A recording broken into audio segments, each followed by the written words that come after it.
আজকের এই অনুষ্ঠানে মহান আল্লাহ তাআলা আমাকে উপস্থিত করেছেন। আবারও বলি আলহামদুলিল্লাহ। আজকে এই দিগুলিয়া আমার বাড়ি কিন্তু পাঁচপুকুল গ্রাম। এই পাঁচপুকুল থেকে এই দিগুলিয়া আসতে কিন্তু 3টি গ্রাম পাড়ি দিতে হয়।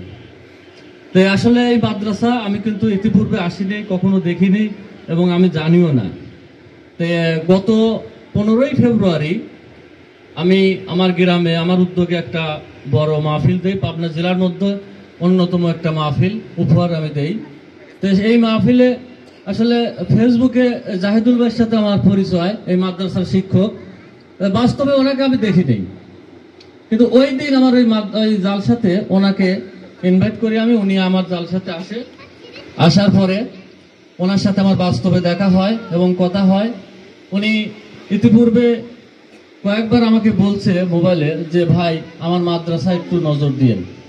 তাই বলবো ঠিক আছে, আপনার প্রতিষ্ঠানটা নতুন যেহেতু আমি দেখবো বিষয়টা। তারপরে ওদিনও আমাকে বলছে, বলার পরে তখন আমি চিন্তা করলাম যে আসলে আমি তো সময় কম পাই, মাদ্রাসায় তো আমার যাওয়া ওইরকম সময় হয় না। তো যাই হোক, আমার এই যে শুভাকাঙ্ক্ষী সাবেদুল ভাই, কই সাবেদুল ভাই কই আসেন, কেমন আছেন? আসলে প্রত্যেকটা মানুষের কাজের জন্য সময় দেওয়ার জন্য একটা ভালো মানুষকে খুঁজে নিতে হয়। এনার অনেক বদনাম আমি শুনছি, অনেকে আমাকে খারাপ মন্তব্য কথা অনেকে বলছে, কিন্তু এই বিচারটাকে আমি বেছে নিছি এই কারণে যে আমি যদি একটা খারাপ মানুষকে যদি ভালো করতে পারি আর ভালো করে যদি আমার কাজটা করাতে পারি, তাহলে ওর জন্য এটা ভালো।